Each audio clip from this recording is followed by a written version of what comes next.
Running totals in SQL seems simple, until you realize most candidates forget the RWY clause in their window function and end up with completely scrambled results.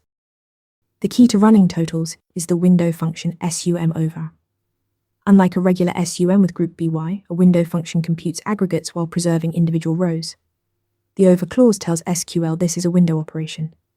But here's the catch. Without an order by inside the over clause, you'll get the total sum repeated on every row, not a running total. The order by inside the over clause is what makes it running.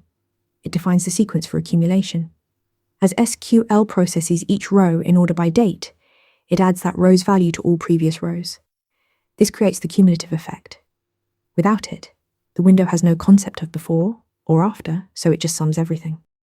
For daily sales, you need to aggregate raw transactions to a daily level first. Use group by on the date column to sum all sales per day. This gives you one row per day with the daily total. Then apply the window function to those aggregated rows for your running total. Here's the complete query. First, we group by sale date to get daily totals.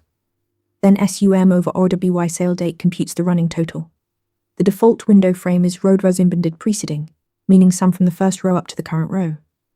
This gives you a clean running total of daily sales. Remember, window functions need order by to be running and aggregate to daily level before calculating. Practice on real datasets and you'll nail this question.